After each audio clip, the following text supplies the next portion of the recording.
कि ज़िंदगी में कभी हार नहीं माननी इंसान को। मतलब जो जेईई एडवांस के लिए जो क्वालिफाइंग परसेंट चाहिए होती है, वहाँ तक भी नहीं पहुँच पाई थी 12th में सालू। और वर्तमान में अब देखिए आपके सामने आरजेएस में 32वीं रैंक लेकर के आपके सामने उपस्थित है। जो इंग्लिश की जो मार्किंग थी, मतलब ये केस सुप्रीम कोर्ट में भी गया था। Yes sir. आरजेएस वाला केस था। इंग्लिश की मार्किंग सही नहीं हुई है। अच्छा, इंग्लिश में आपने कितने मार्क्स थे? अच्छा सालू, कभी कभी ऐसा होता है, देखने को मिलता है कि कहीं कहीं पर लड़कियों को बोझ समझा जाता है। कहीं अब तो चलो बहुत कम हो गया, पर पहले बहुत था कि लड़कियां बोझ हैं, एक दिन जाना ही है इनको, तो मतलब उनकी इच्छाएं दबा दी जाती थी। आपको क्या लगता है, लड़कियां सच में बोझ हैं या लक्ष्मी है? तो सुन लीजिए, आपके काम की चीज है कि एग्जाम में चीटिंग अगर होती है तो उसमें भी तो क्राइम मानकर उसमें बताया है, अच्छे से उसके बारे में बताया गया है। सुप्रीम कोर्ट में अभी तक एक भी महिला मुख्य न्यायाधीश नहीं, मतलब ये एक बड़ा ड्रॉबैक ही समझते हैं इसको कि भाई एक भी महिला मुख्य न्यायाधीश नहीं हुई। क्या कारण रहा उसको सालू, या फिर भविष्य में कोई संभावना है कि ये सुधरेगा? समस्या हमारे देश जुडिशरी में है कि केस बहुत अधिक हैं, जज कम है, या फिर उनका प्रोसेस बहुत ऐसा लंबा है, लेंथी है कि वो बहुत टाइम लगाता है। तो न्याय में देरी जो है वो न्याय न मिलने के बराबर है। क्या सालू भी मानती है? उससे पहले त्योहार नहीं है, उससे पहले केवल रिश्तेदारों के ताने ही होते हैं। कितना पढ़ेगा, कब तक पढ़ेगा, कब होगा। परीक्षा कक्ष में परीक्षा देने के लिए महज अभ्यर्थी नहीं उठ बैठता, उसके साथ बैठते हैं अपने परायों के बेहिसाब दिल चीरते ताने, जीत हार के बीच का मन में पलता हुआ द्वंद्व, कई सालों का संघर्ष और कड़ी मेहनत। हेलो नमस्कार साथियों, उत्कर्ष परिवार में आप सभी का स्वागत है। एक ऐसी कहानी के साथ में जो आपको मोटिवेशन देने वाली है, या मैं कहूँ आपको जो प्रेरणा देने वाली है, उस कहानी के साथ उपस्थित हूँ। जितनी भी बच्चियाँ इस सेशन को देख रही हैं, ये मेरा आपसे वादा रहा कि जब सेशन समाप्त होगा तो आपके अंदर भी कुछ कर गुजरने का जुनून आपके अंदर होगा, कुछ नया सीख कर आप यहाँ से जाने वाले हो। और जितने भी, चाहे आप राजस्थान से हो, चाहे बिहार से हो, चाहे आप मध्य प्रदेश से हो, चाहे आप उत्तर प्रदेश, कहीं से भी हमें देख रहे हो, तो आप पूरा सेशन आराम से देखिएगा। बहुत कुछ सीखने का प्रयास आपको यहाँ पर करना है। और मेरे साथ में जो उपस्थित हैं वो हैं कुमारी शैलेश नेहरा। जी हाँ, कुमारी शैलेश नेहरा। ये कुमारी वर्ड मैं नहीं लगा रहा हूँ, ये इनके नाम में अपने आप लगा हुआ है, कुमारी शैलेश नेहरा, जो कि अभी वर्तमान में जो आरजेएस का यहाँ पर एग्जाम हुआ था, जो राजस्थान न्यायिक सेवा का जो एग्जाम हुआ था, उसमें संपूर्ण राजस्थान के अंदर 32वीं रैंक लेकर आई थी। अपनी कैटेगरी के अंदर 9th रैंक लेकर आई थी। बहुत संघर्ष रहे होंगे, बहुत उतार चढ़ाव रहा होगा। उन सभी को जानने के लिए मेरे साथ में कुमारी शैलेश नेहरा हैं। सबसे पहले तो इन्हें प्यार से सालू बुलाते हैं, तो मैं भी अब आगे सालू ही बुलाने वाला हूँ। तो सालू, सबसे पहले स्वागत है उत्कर्ष परिवार में। Thank you sir. तो कुमारी शैलेश नेहरा, अपना परिचय मैं चाहता हूँ, जो हमारे स्टूडेंट देख रहे हैं उनको आप बता दीजिए एक बार। नमस्ते, मेरा नाम कुमारी शैलेश नेहरा है। मैं जाटवास नीमका थाना ज़िले से रहने वाली हूँ। और मेरे पिता का नाम मिस्टर रोहिताश्व सिंह है और मेरी माता का नाम मिसेस अनीता देवी है। मेरे पापा एक टीचर हैं और मम्मी होम मेकर है। और मेरी एक बड़ी बहन है जो कि अभी LLM कर रही है, और मेरा भाई जो मुझसे छोटा है वो क्रिकेट खेलता है। तो बड़ी बहन LLM कर रही है, क्या नाम है उनका? दीप्ति नेहरा। दीप्ति नेहरा। तो मुझे लगता है तैयारी में उनका सबसे ज़्यादा सपोर्ट रहा होगा। Yes sir, through out journey. अभी जैसे 1 ईयर से हम लोग साथ में रह रहे थे, तो हम LLM कर रहे थे साथ में, तो उसने भी मुझे बहुत सपोर्ट किया इस जर्नी में काफ़ी। जो शैलेश नेहरा यहाँ पर हमारे साथ हैं, एक्चुअली में इनका पहला इंटरव्यू है लाइफ का, तो हो सकता है आपको ये महसूस हो गया इनका पहला इंटरव्यू है ना, लेकिन आप यकीन मानना कि ये वो इंटरव्यू फाइट कर चुकी हैं जिसके बाद में आरजेएस में इनको 32वीं रैंक हासिल हुई है। तो बस आप जब कमेंट करो तो कमेंट बॉक्स में मैं चाहता हूँ कि जब बच्ची कमेंट पढ़े तो उसका थोड़ा मोटिवेशन और हाई होना चाहिए। और जितनी भी बातें होंगी मैं कुमारी शैलेश नेहरा से पूछने वाला हूँ। सफलता में क्या ज़रूरी है, वो सारी बातें हम करने वाले हैं। तो जब रिजल्ट आया था सालू, उस समय सबसे पहले किसको बताया? अच्छा, रिजल्ट देखा किसने पहले, तो ये बताओ। सर मैंने ही देखा था रिजल्ट सबसे पहले। इतना कॉन्फिडेंस था कि मतलब रिजल्ट खुद देख लिया? हाँ देख लिया, थोड़ा डर भी लग रहा था, हेजिटेशन हो रही थी कि होगा या नहीं, पर अल्टीमेटली फिर मैंने रोल नंबर वाइज चेक किया तो मेरा हो गया था। फिर मैंने सबसे पहले पापा को बताया। तो जब पापा को बताया तो क्या रिएक्शन था पापा का उस समय? और मतलब मैं थोड़ा ऐसे हेजिटेशन के साथ गई थी कि पापा रिजल्ट आ गया है, तो फिर उन्होंने देखा, मुझे ऐसे देखा, फिर पूछा कि क्या हुआ। फिर वो भी थोड़ा ऐसे था कि पता नहीं हुआ या नहीं। फिर मैंने बोला कि पापा हो गया, थोड़ा डरते रहते। तो फिर अच्छा, कितनी सीट थी इस एग्जाम के अंदर? सर 222। 222 सीट। तो कितने बच्चों ने एग्जाम दिया था? ये प्री का एग्जाम कितनों ने दिया था?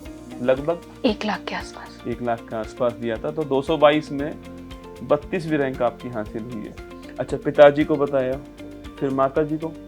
और मम्मी उस टाइम पे मार्केट में गई हुई थी। अच्छा। तो मम्मी को कॉल किया था पर मम्मी ने उठाया नहीं था। फिर बहन भी थी घर पे, तो फिर उसको बताया और फिर सबका कॉल आना शुरू हो गया। पापा ने भी कॉल किया मतलब। अच्छा, डांस किसने किया रिजल्ट आने के बाद में? अंदर ही अंदर सालू तो करी भी होगी डांस। सबसे अधिक खुशी किसको हुई थी घर में उस समय? मतलब चलो पापा मम्मी खुशी तो हुई होगी, पर सबसे अधिक कौन खुश हुआ था एकदम रिजल्ट सुन करके? मतलब फैमिली में सभी बहुत खुश थे। जैसे मेरे मतलब गांव है, वहाँ पे भी सब लोग बहुत खुश थे। तो डांस तो किसी ने नहीं किया था। अच्छा, ऐसा कहते हैं कि पोती अपनी दादी के सबसे करीब होती है, ये सही है? हाँ सर, अगर मेरे केस में कहें तो मैं अपनी दादी से बहुत क्लोज हूँ। और दादी भी मतलब इक्वली बहुत मतलब प्यार करती है मुझसे। और जब भी मैं जाती हूँ तो कहानियाँ सुनाती हैं और मैं अभी भी सुन लेती हूँ उनसे कहानी। अच्छा। हाँ ऐसे हमारे। तो दादी को बताया कि आपकी जो बेटी है वो अब? हाँ जज बन गई, मतलब पास हो गई। हाँ। तो खुश थी वो भी बहुत दिन से, मतलब 2-3 दिन से रिजल्ट आने वाला था, तो वो भी इंतजार कर रही थी कि हाँ रिजल्ट आएगा। तो मतलब अभी जब कैमरा के पीछे जब मैं पूछ रहा था इनसे, तो इन्होंने मुझे बताया था कि इनकी दादी ये बोलते कि अगली बार जब जन्म लूंगी ना तो मैं भी पढ़ाई करूंगी। हाँ तो उनका सपना क्या है? मतलब उनको भी यही बनना है? ये तो मैंने नहीं पूछा, पर वो बोलती है कि अगले जन्म में वो बहुत अच्छे से पढ़ाई करेंगे। उनको काउंटिंग और डेट्स में वो बहुत स्पेसिफिक है, मतलब याद कर लेती हैं। जो हिंदी मंथ्स हैं उन्होंने मुझे याद कराए थे। अच्छा, चैत्र बैसाखी वाले। और अच्छा, आसपास के गांव में या फिर नीम का थाना में कोई इससे पहले भी आरजेएस बनाए? मतलब आसपास के गांव में या तुम्हारे गांव में? सर मेरे गांव से एक दीदी है जो आरजेएस है। क्या नाम है उनका? साक्षी चौधरी। अच्छा, वो पहले आरजेएस बन चुकी हैं? यस सर, आरजेएस बन चुकी हैं। तो उनकी प्रेरणा मोटिवेशन भी साथ में थी कि हाँ वो बनी है तो मैं भी कर सकती हूँ? यस सर, इंस्पिरेशन था। और मेरी कज़न ने, मौसी की लड़की ने भी इस बार इंटरव्यू दिया था आरजेएस में, पर कुछ मार्क्स से उसका रह गया। अच्छा, आरजेएस की तैयारी के बारे में कब सोचा कि मुझे आरजेएस बनना है? सर जब मैं कॉलेज में थी तो सेकेंड ईयर में जब लॉकडाउन लग गया था, तब मैंने डिसाइड किया कि मुझे क्या करना है। तो जुडिशियरी उस टाइम पे मुझे। अच्छा, 11th-12th में ऐसा कोई विचार नहीं था? 11th-12th के साथ। अच्छा, 10th तक का क्या विचार था? मतलब 10th एग्जाम तक होता है ना कि मुझे ये बनना है। 10th तक मेनली मैंने सोचा था यूपीएससी करने का। अच्छा, 10th तक यूपीएससी करने का था? Yes sir. और फिर 11th-12th में सब्जेक्ट कौन से थे? पीसीएम। पीसीएम था? Yes sir. तो पीसीएम का मतलब तो आईआईटी जेईई हो गया? हाँ। मतलब उसकी तैयारी करना हो गया? हाँ प्रिपरेशन। तो तैयारी की आपने उसकी? यस सर की थी। तो उसमें हुआ नहीं हुआ? सर मेरा 12th में जो क्वालिफाइंग परसेंटेज था 75%, तो वो क्वालिफाई नहीं हो पाया था। मतलब 82% था 12th। एडवांस जो जेईई एडवांस होता है उसके लिए जो क्वालिफाइंग परसेंट है वो क्वालिफाई नहीं हो पाया? कितना चाहिए होता है? 12th में 75%। और कितना आए थे? 72.8%। मतलब देख लीजिए, आपके सामने एक उदाहरण आपके सामने दिखा रहा हूँ मैं आपको कि जिंदगी में कभी हार नहीं माननी इंसान को। मतलब जो जेईई एडवांस के लिए जो क्वालिफाइंग परसेंट चाहिए होती है वहां तक भी नहीं पहुंच पाई थी 12th में सालू। और वर्तमान में अब देखिए आपके सामने आरजेएस में 32वीं रैंक लेकर के आपके सामने उपस्थित है। और आईआईटी जेईई की तैयारी की, तो जब ये पता लगा कि मेरा मार्क्स ही कम आ गया तो उस समय बहुत डिमोटिवेशन भी हुआ होगा? सर थोड़ा लगा था। फिर मुझे लगा कि हो सकता है कि मेरे पार्ट पे कुछ कमी रह गई होगी या फिर डेस्टिनी कुछ और चाहती है। पर इस जर्नी में फैमिली ने बहुत सपोर्ट किया, तो इतना डिमोटिवेशन नहीं था पर्सनली। अच्छा, फिर 12th के बाद मतलब फैमिली ने नहीं कहा कि वापस से की तैयारी करो? फैमिली ने तो नहीं कहा था, पूछा था कि क्या करना है, तो मेरा खुद का मन था पर्सनली। पर उस टाइम पे फिर घर वालों ने लो वाला ऑप्शन किया। उस टाइम पे क्लेट का एग्ज़ाम का भी काफ़ी क्रेज़ था। और मतलब पहले जो दीदी आरजेएस रही है तो उन्होंने भी दिया हुआ है। तो फिर उनसे भी बात हुई थी, तो फिर सोचा कि क्लेट का एक बार लेते हैं। 12th के बाद तो ड्रॉप लिया था, तो अच्छा लगा था जब स्टार्ट किया था ना, तब से ही मतलब लो का तो पढ़ना क्लेट स्टार्ट का किया। एग्जाम दिया आपने? यस। तो उसमें कॉलेज कहाँ मिला? Chanakya national law university Patna. Patna Bihar. Yes. तो ये लीजिए पटना वालों, बिहार वालों, सुन लो, राजस्थान की जो छोकरी है हमारी, वो शेरनी हमारी, पटना जो है पढ़कर आई है। और पटना के अंदर चाणक्य लॉ यूनिवर्सिटी जो है वहाँ पर मतलब क्लेट के द्वारा वहाँ पर गई थी। और वहाँ कितने साल पढ़ाई की? 5 ईयर BA LLB। 5 साल की है। तो कैसा लगा पटना? कि जो पटना वाले हमारे देख रहे हैं उनको बताओ पटना कैसा था? पटना बहुत अच्छा था, और इस पूरी जर्नी में मुझे जुडिशियल जो ऑफिसर बनने में जो जर्नी है उसमें बहुत ज़्यादा सपोर्ट कॉलेज से मिला। कॉलेज फ्रेंड्स और जो टीचर्स थे वो हमेशा बहुत मोटिवेट करते थे। तो कॉलेज में कभी डीमोटिवेशन वाला चीज़ नहीं था, और positivity all the time. Bihar में डिमोटिवेशन है भी नहीं कह सकते हैं। बिहार में मतलब डिमोटिवेशन तो है ही नहीं। मतलब वो ऐसी परिस्थिति से निकल कर बाहर आए ना, डिमोटिवेशन कहाँ होता है? मतलब जहाँ पेट भरा हुआ आपका और फिर कुछ ना मिले तो डिमोटिवेशन है। जहाँ पर कुछ नहीं है हाथ में, सब कुछ मिल रहा हो, तो वहाँ डिमोटिवेशन नहीं है। तो पटना बिहार वो धरती जो मेहनत करने के लिए, हार्ड वर्क के लिए। तो पटना 5 साल रही थी, तो वहाँ पर लिट्टी चोखा तो खा ही लिया होगा। कैसा लगा लिट्टी चोखा? काफी अच्छा लगता था, हॉस्टल में भी बनता था तो खाया है, काफी खाया। तो 5 साल बिहार रहकर आई है। तो अच्छा, राजस्थान से जब बिहार गए थे तो फिर ऐसा नहीं था कि एक लड़की सीधा स्टेट के बाहर जा रही है एकदम से? पहली बार ऐसा हुआ होगा तो रोका नहीं किसी ने कि मत जा, यहीं कर ले कुछ? एक बार मतलब पापा का थोड़ा मन था कि क्लेट का वापस ड्रॉप दिलवा देते हैं। बिहार पटना थोड़ा हेजिटेंट थे, मतलब अनविलिंग थे, लेकिन मम्मी ने बोला कि नहीं, 1 साल वेस्ट भी हो जाएगा। फिर पापा ने भी रिकन्सिडर किया, तो मम्मी पापा फिर बाद में दोनों ने सपोर्ट किया था। और जाने के बाद मुझ में भी थोड़ी थी पहले हेजिटेशन, पर जाने के बाद ऐसा कुछ नहीं था, मतलब बहुत सपोर्टिव। अब तो बिल्कुल भी नहीं। तो अच्छा, मैं चाहता हूँ कि शालू, जो बच्चे यहाँ पर देख रहे हैं उसमें से आरजेएस की तैयारी करने वाले भी स्टूडेंट होंगे। तो आरजेएस का सिलेबस क्या था और उसका एग्जाम पैटर्न क्या है? आरजेएस सिलेबस में प्री, मेन, इंटरव्यू 3 स्टेजेस होते हैं मेनली। तो प्री और मेंस का सिलेबस लगभग पूरा ही सेम होता है, सब्जेक्ट सेम है। तो प्री में लगभग 18 सब्जेक्ट्स होते हैं जो कि पढ़ने होते हैं। उनमें क्रिमिनल और सिविल का अलग अलग मैं बताती हूँ। तो क्रिमिनल लॉ में मेनली हमें पढ़ना होता है Indian penal code, code of criminal procedure जिसमें प्रोसीजर की बात की जाती है, एंड इंडियन एविडेंस एक्ट। ये 3 मेजर लॉज हैं। फिर उसके अलावा जुवेनाइल जस्टिस एक्ट, चिल्ड्रन से related, negotiable instrument act, protection of children from sexual offences act, and prevention of women from sexual harassment at workplace act, indecent representation of women prohibition act 1986। and तो ये criminal laws में mainly ये वाले laws थे। और civil law में contract act और transfer of property act, code of civil procedure, constitution of India, और specific relief act, limitation act, interpretation of statutes act, statutes act law का section हो गया मेनली। हाँ, और फिर हिंदी और इंग्लिश। तो ये जो प्री में हिंदी की ग्रामर, हाँ हिंदी में मेनली ग्रामर, प्री के टाइम इंग्लिश में भी। अच्छा, केवल प्री में ही है? हाँ, प्री में हिंदी इंग्लिश में ग्रामर। और 7 प्री में टोटल 100 मार्क्स का पेपर होता है। उसमें 70 क्वेश्चंस लॉ से और 30 questions, 15 from Hindi, 15 from English language. और फिर उसके बाद मेंस का स्टेज आता है, उसमें भी सेम यही क्वालीफाइंग प्री एग्जाम या फिर इसके नंबर आगे काउंट होते हैं? नहीं, स्क्रीनिंग टेस्ट। यस। फिर उसके बाद मेंस का मेन आरजेएस मेंस एग्जाम, तो उसमें फर्स्ट पेपर सिविल लॉ, फिर हिंदी ऐसे, फिर उसके बाद क्रिमिनल लॉ का पेपर होता है, और फिर इंग्लिश ऐसे का पेपर होता है। 4 पेपर इन मेंस। हाँ। अच्छा, 4 पेपर पर डे एक होता है या 2 होते हैं? 2 होते हैं। जैसे सिविल लॉ प्लस एक language, law paper plus language.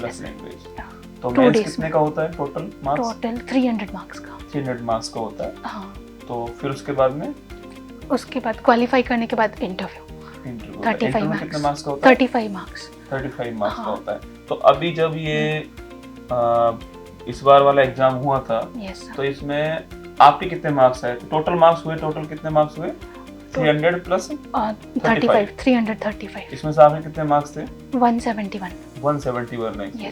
कोई क्वालिफाइंग मतलब कोई ऐसा भी होता है कि भाई इतने नंबर चाहिए होते हैं, या लोअर जो रैंक है आपके वो नंबर कितना था?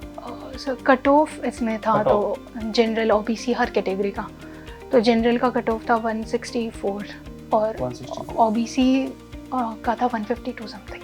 152 का समथिंग था। यस और आपकी 32 रैंक थी। यस। अच्छा, जब ये रिजल्ट आया था तो उसके बाद में एक डिस्प्यूट सामने आया जो अखबार पढ़ने पे देखने को मिला, सोशल मीडिया में मुझे बहुत मिला कि जो इंग्लिश की जो मार्किंग थी, मतलब ये केस सुप्रीम कोर्ट में भी गया था। यस आरजेएस वाला केस था कि इंग्लिश की मार्किंग सही नहीं हुई है। अच्छा, इंग्लिश में अपने कितने मार्क्स थे? सर मेरे 9 मार्क्स थे। 9 मार्क्स थे आउट ऑफ 50। और इंग्लिश मीडियम से ही हो? हाँ इंग्लिश मीडियम। या 9 की उम्मीद थी या फिर अच्छा पेपर हुआ था? मतलब मेरा पेपर अच्छा हुआ था तो मैंने उम्मीद अच्छी की थी इंग्लिश में, पर अकॉर्डिंगली स्कोर नहीं किया। अच्छा, डर था क्या रिजल्ट आने से पहले कि इंग्लिश में कितने मार्क्स आएंगे, ये देखना जरूरी है? हाँ बहुत था। क्योंकि होता क्या है कि जिनका सिलेक्शन नहीं होता मेंस में, उनके मार्क्स रिवील कर दिए जाते हैं, उनके मार्क्स डाल दिए जाते हैं। तो उसमें इंग्लिश के मार्क्स बहुत कम आए थे बच्चों के। हाँ तो ये डर था दिमाग में कि मेरे कितना आए होंगे। हाँ मतलब सुनने मार्क्स भी आए, 0 मार्क्स भी बहुतों के आए। हाँ 0 1 2 3 4 मतलब सिंगल डिजिट में काफी ऐसा हुआ है। मतलब टाइट मार्किंग शायद हुई है हाँ, जिससे कि सभी के नंबर कम आए इंग्लिश के अंदर। यस तो डिस्प्यूट आरजेएस का गया था, जिससे मुझे मतलब करंट अफेयर्स में मुझे दिमाग में रह गया सवाल। तो प्री मेंस इंटरव्यू। यस। अच्छा, प्री की तैयारी के लिए क्या किया था सालू ने शुरुआत से अब तक? जब मैं सेकंड ईयर में थी तो तब मैंने पढ़ना स्टार्ट किया था। इनिशियली लॉ का जो नॉलेज है, मतलब जितने भी लॉज थे तो उनको पढ़ना स्टार्ट किया। कॉलेज में भी चल रहे थे वही लॉज, बुक्स भी रेफ़र की थी। हाँ स्टार्टिंग में फाउंडेशन मतलब बेस बनाने के लिए काफ़ी हेल्प किया बुक्स ने, और कॉलेज में भी था कि टीचर्स ने भी काफ़ी गाइड किया था, तो बुक्स से भी पढ़ाई की थी। और जो लॉ सब्जेक्ट्स होते हैं उनके डायरेक्ट होते हैं, तो दोनों को साथ में अलाइन करके पढ़ा था। पहले मेजर लॉज पे फोकस किया था जो बहुत मेजर रोल प्ले करते हैं, प्रोसीजरल लॉज, सब्सटेंटिव लॉज। फिर उसके बाद माइनर लॉज के लिए पढ़ाई की थी।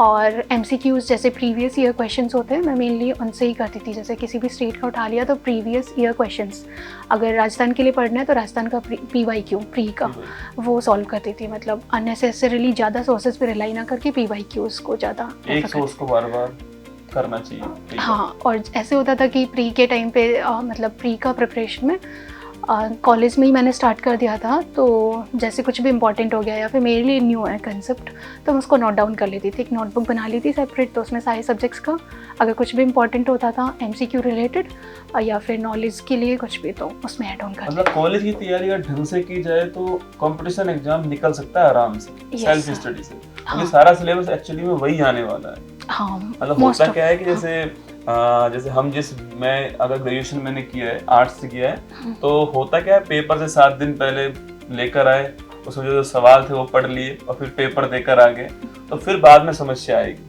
अगर आपने बुक्स अच्छी पढ़ी है, क्योंकि कॉलेज में टाइम भी होता है, पढ़ने को बुक्स भी होती है, आपका सिलेबस ही है वो, आपको पढ़ना ही है, तो वहाँ ढंग से अगर हो तो कहते हैं ना, वो घर बड़ा खूबसूरत होता है जिसकी नींव मजबूत होती है। वो नींव मजबूत कॉलेज में होती है कि कॉलेज की पढ़ाई आपने कैसे की है। उसमें एक बड़ा रोल होता है आपके साथ कौन कौन पढ़ रहे हैं, आपकी कंपनी कैसी है। तो ये सालू की लाइफ में भी ये रोल था कि उसके दोस्त कैसे हैं, उसकी कंपनी कैसी है। ये सर मैं कहूँगी, मतलब मेनली मैं जब कॉलेज के बाद जाती थी, कॉलेज आवर्स के बाद, तो मैं लाइब्रेरी जाती थी, तो वहाँ पे न्यूज़पेपर पढ़ती थी। तो बहुत सारे फ्रेंड्स थे जिनसे डिस्कशन हो जाता था, न्यूज़पेपर डिस्कशन, लॉ के क्वेश्चंस पे डिस्कशन जो जुडिशरी के लिए पढ़ रहे थे, तो ये सब चीज़ें बहुत हेल्प करती थी। और कॉलेज में फ्रेंड्स, जैसे हम रात में डिनर के बाद सब कॉलेज का एक राउंड लगाते थे, तो उस टाइम पर भी कुछ पढ़ाई से रिलेटेड या फिर ऐसे ही जनरल लाइफ में डिस्कस कर लिया, तो थोड़ा लाइट मूड भी हो जाता था। तो ये सब हेल्प करता था। मतलब अगर दोस्त साथ हो तो डिमोटिवेशन तो कभी नहीं होता। हाँ बिल्कुल, क्योंकि वो कोई ना कोई ऐसी बात कर ही देंगे जिससे मतलब आपको कभी कमजोर नहीं पड़ने देंगे। हाँ, दोस्त साथ हो तो। अच्छा, कोई 2-4 अच्छे दोस्त जो हो, मतलब जिन्होंने बहुत सपोर्ट किया हो आपके साथ में पढ़ाई में?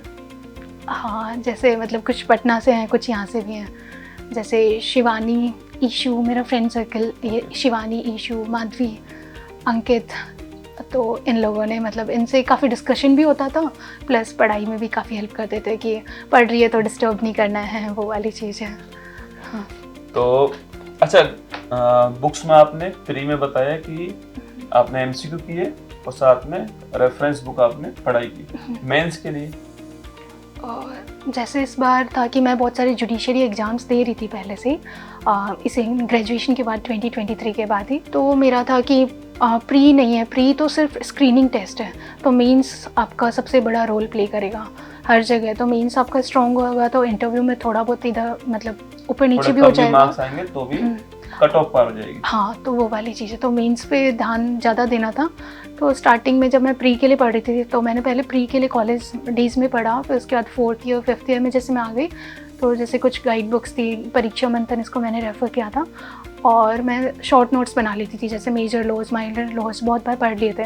तो उसके बाद थोड़ा शॉर्ट नोट्स मैंने कॉलेज के बाद मुझे 1 ईयर मिला तो उसमें मैंने शॉर्ट नोट्स बनाए सब्जेक्ट्स के जो मेजर लॉज थे, क्योंकि बाद में रिवाइज़ नहीं हो सकते एक साथ, एक डे में ही आपको सिविल लॉ का पेपर देना है, फिर नेक्स्ट डे क्रिमिनल लॉ।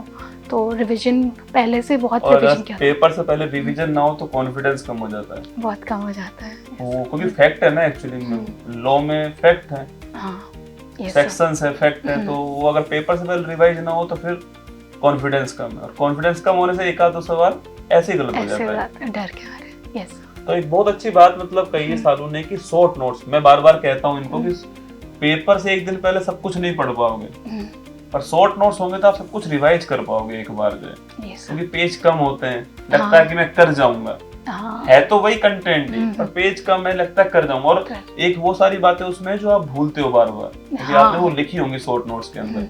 तो शॉर्ट नोट्स की कोई भी एग्जाम की तैयारी कर रहे हो उसमें सबसे जरूरी चीज है, हेल्प बहुत करता है। तो मेंस में आपने ये रणनीति अपनाई, और फिर इंटरव्यू के लिए मॉक इंटरव्यू दिए? हाँ, मॉक्स दिए थे काफ़ी, और राजस्थान के जैसे सोशल कस्टम्स पढ़ते हैं, ये सब पढ़ते हैं, तो आपकी वीडियोस भी कुछ कुछ देखी थी राजस्थान से रिलेटेड, और इंटरव्यू मतलब स्मूथ किया था यहाँ पे जो जुडिशियल अकेडमी। यस, ठीक है। तो प्री मेंस इंटरव्यू, क्योंकि जो बच्चे आरजेएस की तैयारी करने चाह रहे हैं, कि मैं चाहता हूँ कि अभी जब ये पूरा इंटरव्यू समाप्त होगा तो आप समझ पाएंगे कि सिलेक्शन में केवल 20% रोल ही कोचिंग का होता है, 80% रोल आपकी सेल्फ स्टडी का होता है।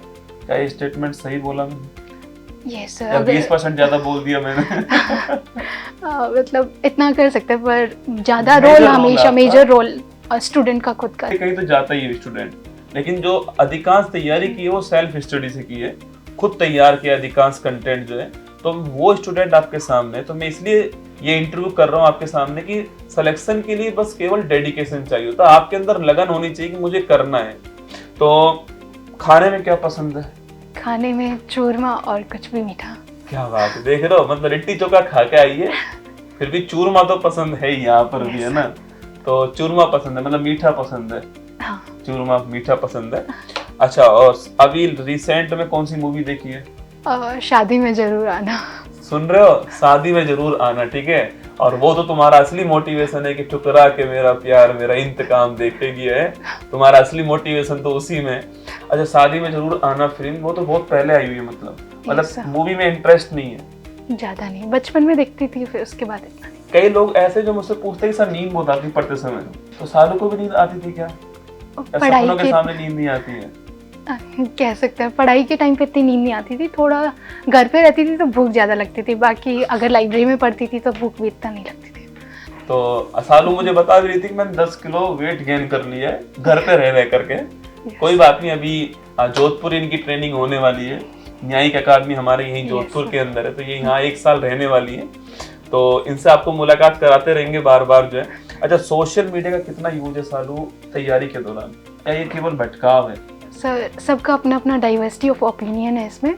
बाकी मैं सोशल मीडिया प्रिपरेशन की जर्नी में इतना यूज नहीं करती थी। अच्छा, यूट्यूब थोड़ा, व्हाट्सएप यूज किया है। व्हाट्सएप में ग्रुप होंगे? हाँ, ग्रुप्स, जहाँ पर कोई कंटेंट आ रहा है या कोई क्वेश्चंस हैं या कोई इन्फॉर्मेशन है। यस। फेसबुक नहीं? और फेसबुक अकाउंट है या नहीं है? अभी तो अकाउंट भी नहीं है, स्कूल टाइम में भी नहीं है? नहीं।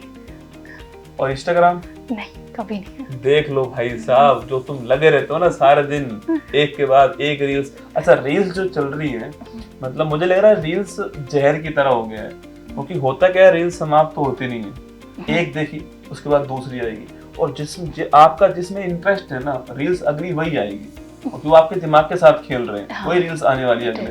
अब उसमें लगा पड़ा है स्टूडेंट, 1 घंटा हो गया, 2 घंटा हो गया, बस लगा हुआ है रील्स, क्योंकि एक तो नेट फ्री का मिल रहा है, लाइब्रेरी में बैठे हैं तो नेट फ्री का मिल रहा है। सोशल मीडिया भटकाव ज्यादा है, आप चाहो तो सही यूज भी कर सकते हो। कर सकते हैं, हाँ। बाकी रील्स मैं देखती ही नहीं हूँ, मतलब एक महीने में 2-3 देख लिया, वो भी बहुत जाता है। वो भी आ गई तो सामने देख लिया। हाँ। अच्छा हाँ, एक और ये सवाल है कि आजकल बच्चे रील से मोटिवेशन ले रहे हैं, मतलब बहुत चल रहा है कि रील से 1 मिनट की रील से उससे मोटिवेशन ले रहे हैं, 2 मिनट बाद वापस डिमोटिवेट हो जाते हैं। ये मोटिवेशन कुछ होता है या इंस्पिरेशन ही होती है? मुझे लगता है कि रील्स का मतलब किसी को मोटिवेशन मिल रहा है तो ठीक है, पर पर्सनली मुझे लगता है कि सेल्फ मोटिवेशन आपको अंदर से इनकलकेट करना पड़ता है। वो हो सकता है कि आप रील्स देख के आपको आए, लेकिन कितने टाइम तक वो स्टे करता है, हाँ। वो इम्पोर्टेंट है। जॉइंट फैमिली में रही है सालू, है ना? हाँ। तो उस समय भी आपका पढ़ाई में उन्होंने सपोर्ट किया? जॉइंट फैमिली में थोड़ा पढ़ाई की समस्या होती है कि जॉइंट है इसलिए जगह नहीं मिल पा रही है, स्पेस नहीं मिल पा रहा है, पर आपको सपोर्ट था पूरा? हाँ, मतलब अभी भी बहुत सपोर्ट करते हैं। अभी तो जैसे हम सीकर शिफ्ट हो गए हमारी फैमिली तो, लेकिन जब भी मैं घर आती थी तो मौसी के घर पे पहले जाती थी, बीच में पड़ता था। अच्छा। तो वही था, हमेशा उन लोगों ने भी बहुत सपोर्ट किया घर पे। मतलब आते ही वहाँ पे भी मौसी के जो मतलब बच्चे हैं वो भी लो कर रहे थे, तो उनसे भी डिस्कशन हो जाता था, काफ़ी हेल्प मिलती थी, सपोर्ट है बहुत। तो फैमिली मोटिवेशन थी। हाँ, फैमिली पूरा बहुत खुश मोटिवेशन। होंगी। हाँ, बहुत खुश है। लेकिन ऐसा नहीं है कि इनकी जर्नी 1 साल पहले शुरू हुई हो, जैसे इन्होंने कहा कि कॉलेज से शुरू हो गई थी जर्नी, तो Yes, मतलब sir. 6 साल हो गए आज, 5 साल तो वो हो गया और 1 साल और हो गया एक्स्ट्रा, तो 6 साल का सफर है इनका। और इससे पहले इन्होंने एक एग्जाम और दिया राजस्थान में, GLO का, जो जूनियर लीगल ऑफिसर का एग्जाम Yes, था, sir. उसमें भी सिलेक्शन मिला हुआ है। अच्छा, कहाँ पोस्टेड थी आप उस समय? डिस्ट्रिक्ट कलेक्टर ऑफिस नीम का था ना। अच्छा, वहाँ पोस्टेड थी। तो जब JLO बन गई थी आप, तो मन में कभी नहीं आया कि अब तो लग गई सरकारी नौकरी, अब क्यों ही तैयारी करें आगे? नहीं सर, ये नहीं आया, क्योंकि मैंने स्टार्टिंग में जब कॉलेज में थी तब से ही डिसाइड कर लिया था। सीनियर्स भी बहुत थे मोटिवेट करने के लिए कि मुझे जुडिशरी करना है, तो JLO तो एग्ज़ाम आ गया था और एक फाइनेंशियल सपोर्ट वाला चीज़ हो जाता है, तो वो वाला देख के मैंने दे दिया था। बाकी मेरा हमेशा से गोल जो था वो जुडिशरी था। गोल RJS था।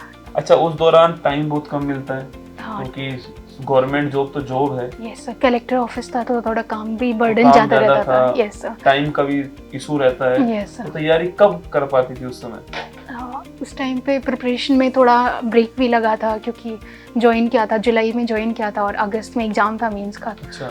31 अगस्त और 1 सितंबर को एग्ज़ाम था। तो ज्वाइनिंग के सामने टाइम तो छुट्टी मिलना ही बहुत भारी है। हाँ। ज्वाइन ही किया आपने भी। हाँ, तो लीव मिलने में भी बहुत दिक्कत हो रही थी। तो फिर वहाँ पे मामा मामी रहते हैं मेरे नीम का थाना में, तो कभी कभी उनके घर पे स्टे किया, नहीं तो बाकी मैं जयपुर से LLM कर रही हूँ, तो वहीं पे वीकेंड्स में तो मेनली जयपुर आ जाती थी। गवर्नमेंट जॉब का टाइम क्या था? 9:30 to 6। तो फिर वापस 6 आती थी, फिर पढ़ाई कब करती थी? और सर जैसे मतलब मामा के घर चली गई नीम का थाना में, तो फिर तो लग जाती थी 7 o'clock के आसपास। 7 o'clock से 12 साढ़े 12 तक पढ़ती थी, फिर सो जाती थी। उसके बाद सोती, फिर मॉर्निंग में 6 o'clock के आसपास हो जाती थी। नींद सफिशिएंट मतलब लेती थी, ऐसा नहीं है कि नहीं ले। अच्छा, नहीं कई सोना। ऐसे जो नींद सफिशिएंट लेते नहीं है, मतलब मोटिवेशन आता है तो पता लगा 2-4 दिन लगातार ही पढ़ रहे हैं, मतलब सफिशिएंट नींद नहीं ले रहे हैं, तो वो भी मतलब सफिशिएंट नींद जरूरी है। आपका माइंड फ्रेश नहीं होगा वरना अदरवाइज। हाँ, कभी कभी मैंने ऐसा किया है, जैसे नीम का थाना से जयपुर जाती थी तो फिर रात को 10 बजे पहुंचती थी, तो उसके बाद में पढ़ती थी रात को, पर इतनी इफेक्टिव स्टडी नहीं हो पाती थी। फिर सुबह नींद आती थी, वही चीज़ आता था कि अगर 4 o'clock तक पढ़ लिया। डेली करना बहुत मुश्किल एक दिन करना कोई मुश्किल नहीं है, पर डेली इसी काम को करना अपने आप में मुश्किल, हाँ, पर जरूरी भी है ना। ये भी है। मतलब सफलता का सबसे हाँ। बड़ा जो मंत्र है वो यही होगा आपके अनुसार? तो यही सोच के कि स्ट्रगल है, अभी नहीं करेंगे तो फिर बाद में मतलब कि सोचना पड़ेगा इन सब चीज़ों के लिए, तो अभी अच्छा, करना है। आपने कहा आर्थिक समस्या थी। हाँ, थोड़ा फाइनेंशियल कंस्ट्रेंट्स। फाइनेंस था, तो उस समय आपने कुछ किया, मतलब आपने कोई पढ़ाया है या खुद अपनी तरफ से कोई हेल्प करने की कोशिश की थी JLO से पहले? हाँ, मतलब मेरे पापा टीचर हैं, तो उनके साथ ही मतलब पापा जैसे अकेडमी है पापा का, तो उसी में मैंने पढ़ाया है लगभग 6 years आफ्टर 12th। क्या तो पढ़ाया जब भी आपने? वेकेशन होता था, reasoning, GK and polity portion 8th तक के स्टूडेंट्स को। अच्छा, पढ़ा के कैसा लगता है? सर मुझे अच्छा लगता है। छोटे छोटे बच्चे होंगे वो तो, मतलब 8th तक के बच्चे हैं। हाँ सर, वो भी काफ़ी इंस्पायर करते हैं, मतलब उनको पढ़ा के देखते हैं कि इतना लर्निंग का उनका नहीं होता कि एक जील है कि सीखना है हमें, तो उनको देख के भी लगता है, उनको पढ़ाने के बाद उनके चेहरे पे एक नहीं होती सेटिस्फेक्शन मिलता था ना, तो उससे पढ़ने का, उसके बाद मुझे भी पढ़ना होता था, तो मोटिवेशन उन बच्चों से ही मिल जाता था कि थोड़ी देर खेल लिया उन लोगों के साथ ही और फिर पढ़ने बैठ जाते। आप बार बार पूछते हो ना हमारा मोटिवेशन क्या है, हमारा मोटिवेशन आप ही हो, क्योंकि आपको पढ़ाने के लिए हमें पढ़ना पड़ता है। मतलब मैं सालू, मुझे एक क्लास को तैयार करने के लिए जाने कितने घंटे पढ़ना पड़ता है, और मुझे लगता है कि जब मैं सुबह उस क्लास को डिलीवर करता हूँ ना, वो सबसे बेस्ट टाइम होता है मेरी लाइफ का, कि वो जो शुरू का जो 1 घंटा 2 घंटे होते हैं ना, क्योंकि मैं उसमें वो कर रहा हूँ जो मैं चाहता हूँ। और बच्चे जब बोलते हैं कि सर बहुत अच्छा लगा या इस एग्जाम में सिलेक्शन हो गया, तो वो एकदम ऐसा लगता है कि हाँ इसी के लिए बने थे और वो मुझे मिल गया। तो मैं जब पूछा था ना इससे ऑफ कैमरा, तो इसने मुझे बताया था सर अगर मुझे कभी डिमोटिवेशन था ना, उस समय लगता था कि मैं परेशान हो रही हूँ या फिर कोई एग्जाम आ गया है, तो वो बच्चे जो थे उनका चेहरा देखते थे तो मुझे बड़ा अच्छा लगता था। yes. उस समय कुछ और याद नहीं आता। हाँ, फिर उनसे थोड़ी बातें कर लो, मतलब काफ़ी बच्चे एनर्जेटिक बहुत होते हैं, छोटे होते हैं, उनकी एस्पिरेशंस इतनी हाई होती हैं, तो उनसे भी काफ़ी सीखने को मिलता है। तो 10th क्लास कहाँ तक की थी, किस स्कूल में की थी आपने? जवाहर नवोदय विद्यालय पावटा। जवाहर नवोदय विद्यालय पावटा, जो जयपुर के अंदर। यस। और आपके पापा भी उसी की तैयारी कराते हैं? हाँ, नवोदय, सैनिक और मिलिट्री स्कूल्स के लिए एंट्रेंस एग्जाम। और सबसे कमाल की बात मैं इससे ये पूछा था कि जब पापा टीचर थे और जवाहर नवोदय या फिर जो सैनिक स्कूल से उनके बच्चों को पढ़ाते थे, तो आपका भाई स्पोर्ट्स में चला गया। मतलब आपका भाई क्रिकेट के अंदर है। हाँ, तो उसे रोका नहीं कभी, या फिर पापा लिबरल है इस मामले कि आपको जो कर रहे हैं आप वो करो, पर अच्छे से करो? यस, पापा मतलब लिबरल थे और उन्होंने सपोर्ट भी किया भाई को काफ़ी क्रिकेट खेलने के लिए। वो पहले वॉलीबॉल खेलता था बचपन में। अच्छा। और क्रिकेट भी खेलता था, तो फिर उसका इंटरेस्ट बाद में उसने क्रिकेट को चूज किया, तो पापा ने हमेशा सपोर्ट किया। क्लास 9 में भी उसने एकेडमी ज्वाइन किया था। फिर हम मेनली सीकर इसीलिए भी शिफ्ट हुए थे कि भाई का एकेडमी का भी था कि वहाँ पे बेटर अपॉर्चुनिटीज़ क्रिकेट के लिए हैं। तो वो रणजी खेल चुका है। हाँ, रणजी अभी अंडर 23 खेल रहे हैं। यस, सीके नायडू ट्रॉफी अभी खेली। चलो, हमें बहुत जल्दी उम्मीद करते हैं कि वो जल्दी इंडिया के लिए खेलें और हम उनका भी इंटरव्यू करें। तो वो बहुत पॉजिटिव भी है सर, तो मुझे बहुत सपोर्ट भी करता था। कभी कभी डांट भी लगाता है, छोटा है पर डांट लगा देता है। बाकी पॉजिटिव बात है। मतलब कभी कभी मैं ऐसे सोचती थी, थोड़ा मोटिवेशन भी लेस हो जाता था और घर पे रहती थी, तो वो घर आता था तो बस नहीं होता, बहुत पॉजिटिव, एक्सट्रीमली पॉजिटिव। तो उससे भी मुझे काफ़ी सीखने को मिला कि ऐसा नहीं है कि वो क्रिकेट खेलता है तो उसको चीज़ों की समझ नहीं है। मतलब he understands a lot and supports बहुत। हाँ, मतलब आप वो करो जो आप चाहते हो। अच्छा सालू, कभी कभी ऐसा होता है, देखने को मिलता है कि कहीं कहीं पर लड़कियों को बोझ समझा जाता है। मतलब कहीं अब तो चलो बहुत कम हो गया, पर पहले बहुत था कि लड़कियां बोझ हैं, एक दिन जाना ही है इनको, तो मतलब उनकी इच्छाएं दबा दी जाती थी। आपको क्या लगता है, लड़कियां सच में बोझ हैं या लक्ष्मी है? सर मुझे लगता है कि बोझ तो नहीं है, मतलब भगवान की क्रिएशन है, गर्ल हो चाहे बॉय। तो बोझ समझना एक राजस्थान में तो बहुत बड़ी कुरीति रही है लड़कियों को बोझ समझना, इसीलिए फीमेल इन्फेंटिसाइड बहुत रहा है। बाकी हमारी फैमिली का अगर एनवायरनमेंट देखें तो दादी ने भी हमें हमेशा, मतलब जितनी भी गर्ल्स हैं उन सबको सपोर्ट किया, ऐसे कभी ऐसे नहीं किया। और पेरेंट्स ने भी इक्वली। हमारे घर में तो भाई सब ये कहते हैं, कजिन्स लोग, कि लड़कियां ही हैं, मतलब इनको तो बहुत वो मिलता है, सब सपोर्ट मिलता है, हमें तो कोई सपोर्ट नहीं करता। मुझे लग रहा है आजकल जो पुरुष है ना, वो बेचारा परेशान हो गया, मुझे तो ऐसा लग रहा है। तो वो आजकल वो सोचते हैं कि हमारे गवर्नमेंट की योजनाएं आ रही है तो महिलाओं के लिए आ रही है। तो ठीक है, और जो शालू है इनसे सवाल पूछेंगे उस बारे में कि सुप्रीम कोर्ट में अभी तक एक भी महिला मुख्य न्यायाधीश नहीं रही। मतलब ये एक बड़ा ड्रॉबैक ही समझते हैं इसको कि भाई एक भी महिला मुख्य न्यायाधीश नहीं रही है। क्या कारण रहा उसका सालू, या फिर भविष्य में कोई संभावना है कि ये सुधरेगा? सर ये तो बहुत बड़ी ड्रॉबैक रही है कि जुडिशरी की वुमेन रिप्रेजेंटेशन इतना नहीं रहा है। इस पर काफ़ी अभी डिस्कशंस, डेलिब्रेशंस चल रहे हैं कि कैसे वुमेन रिप्रेजेंटेशन को जुडिशरी में इम्प्रूव किया जाए। तो बहुत सारे रीजंस हो सकते हैं। उस टाइम पे वुमेन एजुकेशन भी इतना नहीं था पहले, फिर बाद में धीरे धीरे सपोर्ट किया, पर बहुत सारे रीजंस हो सकते हैं जिनसे वुमेन को इतना हायर जुडिशरी में अगर गई तो फिर सुप्रीम कोर्ट तक पहुंची, लेकिन चीफ जस्टिस वो नहीं बन पाए। पर अभी जस्टिस वी नगरत्ना हैं जो कि लाइनअप है कि हाँ 27 के आसपास बन सकती है। Yes sir. बाकी विमेन रिप्रेजेंटेशन को अभी डिस्ट्रिक्ट जुडिशरी में इम्प्रूव करने का बहुत मुहिम चल रही है, और राजस्थान तो वन ऑफ सच स्टेट है कि जो कि विमेन को बहुत सपोर्ट कर रहा है जुडिशरी में, मतलब विमेन एक्सेल कर रही हैं, प्लस एक सपोर्ट भी मिल रहा है। तो आरजेएस एग्जाम के अंदर कुल कितनी पोस्ट थी? 222। उसमें लगभग 67% विमेन है। हाँ, इस बार विमेन है। मतलब देखिए आप, मतलब राजस्थान बहुत सपोर्ट कर रहा है इस मामले में, और करना भी चाहिए। अच्छा, शादी का क्या प्लान है? अभी तो शादी का प्लान है। मतलब मैंने इनसे पूछा शादी का क्या प्लान है, तो कह रही है 7 साल बाद करूंगी सर, अभी तो नहीं करूंगी शादी जो है।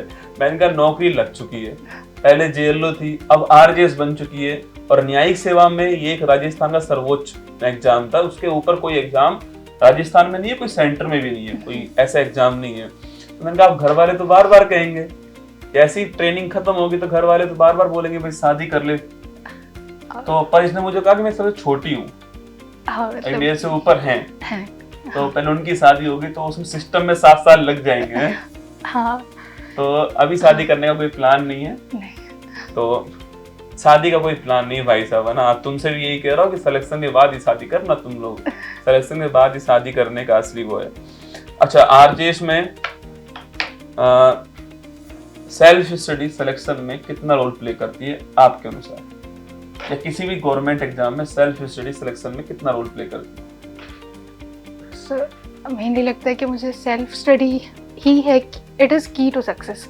कि आप कहीं से भी, जैसे अभी कोचिंग्स बहुत चलते हैं, तो कोचिंग से आपको सपोर्ट मिल जाएगा, पर अगर आप फ्रॉम विद इन आप इंस्टिंक्ट नहीं लाओगे, पढ़ने का पैशन नहीं लाओगे, तो मुश्किल है चीज़ें। और सेल्फ स्टडी से आप, कोचिंग सबको इक्वली पढ़ाएगा, पर आप कहाँ पे स्टैंड करते हो जरूरी नहीं है कि कोचिंग जहाँ पे मतलब लेके चल रही है आप वहीं पे स्टैंड करते हैं। तो मुझे लगता है सेल्फ एनालिसिस इज़ इम्पॉर्टेंट, और सेल्फ एनालिसिस सेल्फ स्टडी से आता है। तो सेल्फ स्टडी, मुझे खुद को पर्सनली भी लगता है कि मेरी जर्नी में सेल्फ स्टडी ने काफ़ी रोल प्ले किया है। कि स्टार्टिंग में जैसे मैं जब पढ़ रही थी लॉज, तो एक कोचिंग जयपुर में मैंने कहीं देखा था, उससे किया था, तो वहाँ पे उन सर ने काफ़ी मोटिवेट किया। पर उसके बाद मैंने जो सेल्फ स्टडी किया ना, उसमें मतलब कि ज़्यादा हेल्प किया। मतलब कि आपको नहीं होता प्रीवियस ईयर क्वेश्चंस एनालाइज करना है, तो कोचिंग ये सब नहीं करेंगे, वो आपको लॉज पढ़ा देंगे, पर क्या पेपर की डिमांड है वो तो आपको प्रीवियस ईयर क्वेश्चंस को एनालाइज करने से पता चलेगा, वो चाहे प्री हो चाहे मेंस हो। जो ऐसे लिखा था मेंस में, किस टॉपिक पर लिखा था?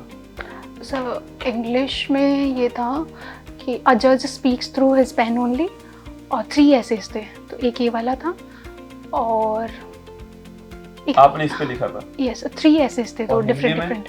हिंदी में एक था 3 नए कानून। अच्छा, 3 नए कानून जो भी आए हैं। हाँ, यस बिल्कुल। तो ये 3 नए कानून अप्लाई लागू हो चुके हैं, तो तीनों जो कानून हैं, इनसे जो पुराने कानून थे उनको 3 नए कानून में बदला गया है। इससे क्या आपको लगता है जुडिशरी में क्या चेंज हो सकता है, अगर सही से इम्प्लीमेंटेशन हो तो?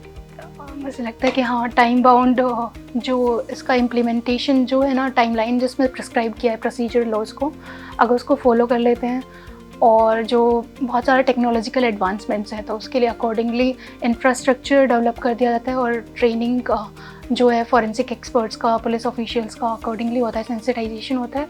तो ये काफ़ी हेल्प करेगा, जो कि पेंडेंसी ऑफ केसेस है ना, उनको लोअर डाउन करने में, जो कि बहुत बड़ी समस्या है हमारे देश में।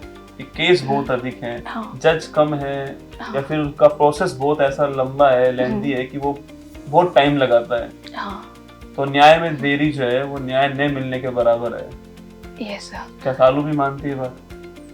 यस सर, कुछ एक्सटेंट तक अगर बहुत टाइम लगता है जस्टिस लेने में, तो एक तरीके से वो जस्टिस ना होने के बराबर हो जाता है, क्योंकि प्रोसेस इतना, जो अग्रीव्ड पार्टीज होती हैं, विक्टिम होती हैं, उनका एक तरीके से सिस्टम में जो कॉन्फिडेंस, विश्वास होता है, फेथ होता है, वो लूज़ करने लगती हैं parties, which is not good. कि जुडिशरी एक one of the organs of the state है, और उसका एक तरीके से स्ट्रेंथ भी जरूरी है, और पेंडेंसी ऑफ केसेस इतना रहेगा और जस्टिस में इतना डिले होगा, तो वो चीज़ मतलब अंतिम उम्मीद न्यायपालिका पे मानते हैं। जैसे कि कभी कोई केस हुआ या फिर कोई होता है ऐसा कि उसमें जब हम बच्चों से बात करते हैं तो बच्चे बोलते हैं कि सर न्यायपालिका ठीक करेगा। मतलब जो विश्वास न्यायपालिका के ऊपर है ना, वो सबसे महत्वपूर्ण चीज है। कि वो विश्वास, और शायद मुझे लगता है कि न्यायपालिका भी उसमें अपना 100% देने का प्रयास करती है। यस ये सबसे महत्वपूर्ण होगा। 3 नए कानून जो आए, अच्छा उनका नाम क्या है 3 नए कानून जो आए? जैसे इंडियन पीनल कोड था उसको रिप्लेस करके भारतीय न्याय संहिता कर दिया गया, और कोड ऑफ क्रिमिनल प्रोसीजर था उसको बदल के भारतीय नागरिक सुरक्षा संहिता कर दिया गया, और इंडियन एविडेंस एक्ट था उसको भारतीय साक्ष्य अधिनियम कर दिया गया। तो जो ये इन भारतीय न्याय संहिता है इसमें बहुत सारे न्यू ऑफेंसेस को डिफाइन किया है। तो सोसाइटी की रिक्वायरमेंट्स जैसे चेंज कर रही हैं, तो ऑर्गेनाइज क्राइम और पब्लिक एग्जामिनेशन में इतना चीटिंग का ये हो रहा है। हाँ, तो इसमें पेटी ऑर्गेनाइज क्राइम्स में इसको इंक्लूड किया है। तो सुन लीजिए, आपके काम की चीज है कि एग्जाम में चीटिंग अगर होती है तो उसमें भी तो क्राइम मानकर उसमें बताया अच्छे से उसके बारे में बताया गया। यस सर, पर्टिकुलर ऑफेंस बनाया, पहले ऐसा नहीं था इसमें। आईपीसी जो था वो पुराना लो, उसमें ये नहीं था। भारतीय जो संविधान है हमारा, उसमें बहुत सारे डिसीजन लैंडमार्क आए। कुछ ऐसे डिसीजन जो आपको लगता है कि उन्होंने इंडियन कॉन्स्टिट्यूशन में बहुत सारा चेंज किए हैं, या सोसाइटी में एक बड़े लेवल पर, मास लेवल पे काम चेंज लेकर आए हैं, वो कुछ ऐसे डिसीजन जो आपको याद है अभी, जो याद कर पा रही है? First of all his holiness Kesavananda Bharati, मतलब वो तो ऐसा है कि फर्स्ट रैंक पर रहने वाला है। हाँ, बेसिक स्ट्रक्चर जो ले डाउन किया है कि आप अमेंडमेंट कॉन्स्टिट्यूशन में कर सकते हो, but identity of the constitution can not be changed. मतलब बहुत जरूरी था ना ये, मतलब। और जिस समय केस आया उस समय तो उसके बाद पे बहुत मतलब लैंडमार्क हो गया डिसीजन। Yes sir. सेकंड कोई और? Sir Menaka Gandhi versus union of India, जो कि 1978 में आया था, और इसमें ये था कि पहले इंडिया में जो प्रोसीजर स्टैब्लिश्ड बाय लॉ को फॉलो करते थे, अब उसको ड्यू प्रोसेस से चेंज कर दिया कि जो प्रोसीजर होगा ना, to deprive life and personal liberty of a person, it should be just, fair, reasonable and non arbitrary. तो पहले ये नहीं था कि प्रोसीजर कैसा भी हो तो आपको फॉलो करना है, but now it has to be just, fair, reasonable and non arbitrary. तो ये भी अभी का केस हो जो लेटेस्ट आपको एकदम से याद आ रहा हो कि वो बहुत अच्छा डिसीजन था सुप्रीम कोर्ट का? सर जैसे कि association for democratic reforms versus union of India, electoral bond वाला मुकाबला। हाँ, मतलब वो बहुत अच्छा डिसीजन था इलेक्टोरल बॉन्ड वाला। Yes sir. उसमें सिटीजन्स की जो इंफॉर्मेशनल राइट टू इंफॉर्मेशन है उसको प्रायोरिटी देते हुए सुप्रीम कोर्ट ने स्ट्रक डाउन किया लेना। वो मतलब मुझे लगता है वो सबसे बड़ा इंटेंट जो था ना कि हाँ डिसीजन लेना है, सामने कोई भी हो, पक्ष कोई हो, विपक्ष कोई हो, डिसीजन हमको लेना है, सही के साथ रहना है। तो मतलब क्योंकि वो बहुत बड़ा इलेक्टोरल बॉन्ड बहुत फैला हुआ था, और उसको रोकना अपने आप में और स्टेटमेंट देना तो अपने आप में अच्छा था। और इसके अलावा कोई और अभी का याद आ रहा हो, इंस्टेंट का याद आ रहा हो कोई? जैसे कॉलोनियल नितिशा वाला केस था जिसमें विमेन को परमानेंट कमीशन अलाउ किया है आर्मी में और इन सब में, तो ये वाला भी काफी लैंडमार्क है। बहुत अच्छा, आगे जाके इसका रिजल्ट देखने को मिलेंगे। Yes sir. अच्छा, अभी जो हमारे संजीव खन्ना जी जो बने हैं, हाँ। इनका भी पुराना जो इनके जो चाचा जी थे वो जस्टिस सीजीआई बनने वाले थे। yes, आपको तो उसके बारे में अच्छी खासी नॉलेज होगी, तो क्या हुआ था उस समय? मतलब वो नहीं बन पाए थे जबकि वो सीनियर मोस्ट थे उस समय। तो सर मेनली यही था कि चीफ जस्टिस ऑफ इंडिया बनने के लिए आपको सीनियर मोस्ट जज होना पड़ता है सुप्रीम कोर्ट का। तो उस टाइम पे सीनियरिटी लिस्ट में justice HR Khanna was the highest, supreme पे थे। पर ये था कि उस टाइम पे इमरजेंसी के दौरान एक डिसीजन आया था एडीएम जबलपुर वर्सेस शिवकांत शुक्ला, जिसको हम नोटोरियसली हेबिस कॉर्पस केस कहते हैं, जिसमें सुप्रीम कोर्ट ने 4:1 मेजॉरिटी से कहा था कि इमरजेंसी के दौरान आर्टिकल 21 यानी कि right to life and personal liberty it can also be curtailed. तो इस जजमेंट में सिर्फ justice HR Khanna was the lone dissenting जज and he took a courageous step at that time which no one could. जो एक थे वो justice Khanna ji थे, जस्टिस एचआर खन्ना। इस कारण शायद उनको स्किप करके नहीं, किसको तो बनाया था उनके स्थान पे? उनके स्थान पे जस्टिस एमएच बेग को बनाया था। हाँ, उनके स्थान पे उनको बना दिया था। तो क्योंकि अभी चल रहे हैं, आपको पता होना चाहिए, ये खबर आपको बहुत मिली होगी देखने को। अच्छा, मेरे आपके हिसाब से सफलता के कौन से मूल मंत्र होते हैं, कौन से रूल होते हैं जिनको फॉलो करके हर इंसान अपनी फील्ड में सफल हो सकता है? कोई गवर्नमेंट एग्जाम नहीं, कोई आरजेएस नहीं, कोई भी फील्ड हो, अगर वो उसमें इसको फॉलो करता है तो वो निश्चित सफल हो ही जाएगा। सर मेनली मुझे लगता है कि self motivation plus dedication, hard work, आपका पैशन उस चीज़ के लिए, कंसिस्टेंसी बहुत मैटर करती है। कि आप लीव नहीं कर सकते चीज़ों को कि आप कुछ और मिल गया तो वो कर लेते हैं। नहीं, अगर दिवाली होली है तो आपका पैशन है तो आप उसको भी थोड़ा टाइम दीजिए, डेली आप दे सकते हैं टाइम। सुन तो लो वो मेरी वाला बात चीज़। ध्यान से, तुम लोग है ना, कि दिवाली होली, मैं हर बार बोलता हूँ क्लास में कि त्योहार उसी दिन अच्छे लगते हैं जिस दिन आप सिलेक्शन ले लेते हो। उससे पहले त्योहार त्योहार नहीं है, उससे पहले केवल रिश्तेदारों के ताने ही होते हैं। कितना पढ़ेगा, कब तक पढ़ेगा, कब होगा, बहुत सारे एग्जाम देने वाले, प्री तो बहुत सारे पास करते हैं, मेंस तो बहुतों का पास होता है। तो मैं आपसे इतना ही कह रहा हूँ कि त्योहार उसी दिन है जिस दिन आपका सिलेक्शन हो। और एक आध बार दिवाली होली ये छोड़ दोगे तो कोई फर्क नहीं पड़ेगा। एंजॉय भी कर सकते हो, प्लस हाँ, मतलब टाइम निकाल सकते पर हो जो आप उस फिक्स टाइम टाइम पे। है अपना वो पढ़ना चाहिए हाँ। डेली।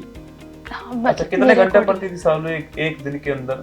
ऐसे टॉपर्स क्या, जब मैं पूछता हूँ ना मैं सवाल, तो वो कम ही बताते हैं। सो मेनली मेरा journey college arts college days के दौरान था। 5 तो साल। हाँ, तो कॉलेज के बाद ही मुझे टाइम मिलता था, तो लगभग मैं 6 to 7 आवर्स उस टाइम पे निकाल लेती थी। पर लगातार पढ़ रही है ना? हाँ, लगा 4-5 साल हो गए लगातार 6 Yes, to 7 आवर्स पढ़ रही है। और लास्ट 1 ईयर में थोड़ा ज़्यादा, क्योंकि उस टाइम पे जुडिशरी एग्जाम्स मैंने 4 जुडिशरी एग्जाम दिए हैं, तो इस बार थोड़ा ज़्यादा की 12 अच्छा, और आवर्स स्टेट के एग्जाम्स दिए आपने? हाँ, यस तो अभी कोई इंटरव्यू पेंडिंग है या हो गए सारे, या सर डीजेस का मेंस का भी रिजल्ट पेंडिंग है। बाकी दिल्ली वाले का हाँ, पेंडिंग है अभी? हरियाणा मेंस मेरा मतलब इंटरव्यू के लिए क्वालिफाई नहीं हुआ था। मतलब मेरी इनसे मुलाकात कैसे हुई आप ये समझ लीजिए। एक्चुअली में हरियाणा जब जुडिशरी एग्जाम होता है तो उसमें करंट अफेयर्स आती है, हमारे यहाँ पर नहीं आती है, पर हरियाणा में करंट अफेयर्स आती है, और उसमें स्पोर्ट्स वाला सेक्शन ज्यादा आता है। थोड़ा आता है, हाँ, तो ओलंपिक जो है, पैरा ओलंपिक जो है, उनकी कुछ वीडियो जिन्होंने मेरी देखी थी सिलेक्शन के बाद में, जब मुझे पता लगा कि इनका सिलेक्शन हुआ है, तो मुझे लगा कि ये कहानी, ये स्टोरी आपके सामने आनी चाहिए। और आप देखिए, मतलब कि आपको कोई भी ईगो नजर नहीं आएगा, आपको जो इन्होंने किया है वही आपको बता रही है, जो किया है वही आपके सामने। अगर ये सारी चीजें आप फॉलो कर लोगे तो निश्चित मानना सफलता आपके कदम चूमने वाली है। और जिस दिन आप सफल होते हो ना, आज ये जितनी खुश है, शायद इससे अधिक खुश जो है इस वीडियो को इनके जो माताजी पिताजी या इनका भाई या बहन देख रही होगी, या इनके रिश्तेदार देख रहे होंगे, या दादी देख रही होंगी, तो वो ज्यादा अधिक खुश होंगी अपनी बेटी को, अपनी पोती को यहाँ पर देखकर, अपनी बहन को यहाँ पर देख करके। अच्छा, डिमोटिवेशन हर किसी को होता है, मतलब कोई भी नहीं जिसको डिमोटिवेशन नहीं होता है। तो डिमोटिवेशन के समय सालू क्या करती थी? ऐसे कभी मोटिवेशन मतलब कि डाउन होता था, फिर लगता था कि नहीं हो पाएगा, तो जनरली फ्रेंड्स से बात कर लिया तो वो काफ़ी हेल्प करता था, और पेरेंट्स से मैं बात कर लेती थी। बाकी कभी कभी जैसे मोटिवेशनल सॉन्ग सुन लिए तो। कौन सा फेवरेट सॉन्ग है बताओ मोटिवेशन? कॉलेज डेज में जनरली राही ओ राही वाला सॉन्ग। राही ओ राही। अच्छा, कौन सी, कोई भी एक गाना जिसकी एक आध दो लाइन आप सुनाना चाहती हो, और मान लो कि आपके माता पिता, आपकी बहन, आपका भाई आपको देख रहा है सामने, और आप उन्हें कुछ कहना चाह रही हो अपने सॉन्ग के द्वारा, कोई भी सॉन्ग हो जिसकी एक आध दो लाइन आप बताना चाहें। इतना अच्छा मैं गाती नहीं हूँ, पर स्टिल फीलिंग्स होनी चाहिए ना। एक मेरी बहन के लिए, सिस्टर के लिए। हाँ, तो सिस्टर का नाम क्या बताया? दीप्ति नेहरा। तो दीप्ति नेहरा जी, आपके लिए मतलब मुझे लगता है कि बहन के सबसे ज्यादा क्लोज होती है। हाँ, बहन जो है वो सबसे ज्यादा क्लोज पिता के तो होती है, पर बहन के ज्यादा क्लोज होती है। और अगर सिबलिंग्स अगर साथ में तैयारी कर रहे हो, सेम हो तैयारी करने वाले, तो और ज्यादा क्लोज होती है। तो कोई सुनाइए दीप्ति जी आपके लिए। और बाकी सिस्टर्स के लिए भी। फूलों का, तारों का, सबका कहना है, 1000 में मेरी बहना है, सारी उम्र हमें संग रहना है, ये ना जाना दुनिया ने तू है क्यों उदास, तेरी इन भोली भाली आंखों में प्यार की है आस, आ तू मेरे पास या कह तू जो कहना है, फूलों का, तारों का, मम्मी का, डैडी का, सबका कहना है, 1000 में तेरी बहना है। अच्छा, ये पहले भी कभी सुनाया उसको या? यस, बहुत बार। अच्छा, वो सुनती है इसको? सुन लेती है, कभी कभी नहीं सुनती है। कभी नहीं सुनती है। और एक और सुनाने वाली थी आप कोई भी? राही ओ राही, रुक जाना नहीं, तू कहीं हार के, कांटों पे चल के मिलेंगे साए बाहर के, बिल्कुल, मतलब गाने में जो लाइन थी ना उनको समझो आप कि कांटों पे चल के मंजिल मिलेगी आपको। आप सोचते हो कि घर बैठे रजाई में घुसकर मंजिल मिल जाएगी, नहीं मिलेगी। अगर सीने में आग हो तो 12th में जब IIT JEE में एडवांस का मतलब क्वालिफाइंग एग्जाम में भी आप क्वालिफाई नहीं कर पाई, परसेंट क्वालिफाई नहीं कर पाई, उसके बाद भी RJS पोस्ट पर पहुंच सकते हो। सब कुछ संभव है, बस करने वाला होना चाहिए। और बहन के लिए संदेश दिया, जो कि मैं चाहता हूँ कि यहाँ पर हर भाई या हर बहन अपनी बहन के लिए संदेश जरूर दे, अपनी फैमिली के लिए बात करे, क्योंकि अंत में काम वही आते हैं। जब आप विपरीत परिस्थिति में होते हो तो आपका सपोर्ट करने के लिए बिना किसी सवाल के, बिना किसी एक्सक्यूज के वो खड़े रहते हैं आपके साथ। तो ये होता है। अच्छा, करंट अफेयर्स इन्होंने पढ़ा हुआ है, मैं वैसे ज्यादा तो नहीं पूछूंगा क्योंकि अब तो सिलेक्शन हो ही गया, तो अब तो क्या ही मतलब करंट अफेयर्स का। फिर भी ये कितना अवेयर है, एक आध दो सवाल मैं पूछता हूँ, ऐसी आपकी तरफ से पूछ रहा हूँ, आप तो जानती हो इनका आंसर, क्योंकि उन्होंने कहा कि स्पोर्ट्स इनके खूब आया था, हरियाणा वाले उसके अंदर एग्जाम के अंदर स्पोर्ट्स आता था। तो स्पोर्ट्स में इस समय ओलंपिक है, जो हर एग्जाम में पूछा जाने वाला सवाल है। अच्छा, ओलंपिक में इस बार सिल्वर मेडल किसने जीता भारत की तरफ से? Neeraj Chopra from javelin throw के अंदर। मतलब हो सकता है इन्होंने वो मैच नहीं देखा हो, पर इनको आइडिया है कि नीरज चोपड़ा जीत कर लाए थे जेवलिन के अंदर। अच्छा, जो ब्रॉन्ज था, वो पहला ब्रॉन्ज ओलंपिक में किसने जीता? मनु भाकर शूटिंग के अंदर। और पैरालंपिक के अंदर पहला गोल्ड कौन जीत कर लाई थी? I think Avani Lekhara 10 metre air pistol. Avani Lekhara, आपको बता दूं मैं, इनको शायद पता होगा कि वो आपकी वहां से हैं, यूनिवर्सिटी, आपकी सेम यूनिवर्सिटी थी अवनी लेखरा की और उनकी। और सोचो कितना मोटिवेशन होगा। यस सर, मतलब आपको भी उससे मोटिवेशन मिलता होगा। यस सर, पहले पता नहीं था, बाद में पता चला। तो फिर तो दोनों सवालों के आंसर, 3 सवाल पूछे। अच्छा, कुल कितने पदक जीते थे पेरिस ओलंपिक में हमने? I think 6। गोल्ड कितने जीते थे? 9 गोल्ड। और सिल्वर 1 जीता था, 5 ब्रॉन्ज थे। कोई और ब्रॉन्ज जो याद हो आपको, इन मनु भाकर के अलावा कोई और ब्रॉन्ज मिला था? और स्वप्निल कोसाले। यस। और कोई मनु भाकर एंड सरबजोत सिंह दोनों को मिक्स में मिला था। और एक और था रेसलिंग में मिला था, बताओ? अमन शेरावत। हाँ, अमन शेरावत का। और एक और था, टीम को मिला है वो ब्रॉन्ज, हॉकी टीम को मिला है। थोड़ा थोड़ा याद है अभी, है ना, अभी थोड़ा थोड़ा याद है इनको। तो ये हमारे साथ थी कुमारी शैलेजा नेहरा, या फिर मैं कहूँ साधु नेहरा। तो इनका संघर्ष, इनका लाइफ, जो संघर्ष रहा, क्या क्या किया इन्होंने लाइफ के अंदर, इनका पहला इंटरव्यू है। और इन्होंने अपनी तरफ से पूरा प्रयास किया आपको समझाने का कि सफलता में सेल्फ जो आपका स्टडी है उसका सबसे अधिक रोल होता है, और क्या क्या जरूरी है सफलता के अंदर। और आपकी इंस्पिरेशन आपकी फैमिली, आपका परिवार है। और जब आप सफल होते हो तो सबसे अधिक खुशी चेहरे पर स्माइल उन्हीं के आती है। और आपको बस यही काम करना है कि एक दिन आपके माता पिता के चेहरे पर स्माइल होनी चाहिए। अंत में सालू, आपके छोटे भाई, आपकी छोटी बहन जो देख रही है, जो तैयारी कर रहे हैं, उनके लिए क्या कहना चाहोगी अंत में आप? मैं कहना चाहूँगी कि जो भी गोल है उसकी तरफ एक अनासक्ति होती है। अनासक्ति मतलब बाकी जितनी भी चीज़ें हैं, डेविएशंस हैं, उन सबको हटा के हमें पढ़ना चाहिए। तो उसके लिए मैंने अपनी जर्नी में एक वो कह लीजिए मतलब लाइंस थी कुछ, उनको फॉलो किया था। तो वो लाइंस में रिसाइट करना चाहूँगी। तो ये धर्मवीर भारती जी ने अंधा युग महाकाव्य है, उसमें ये लाइंस हैं।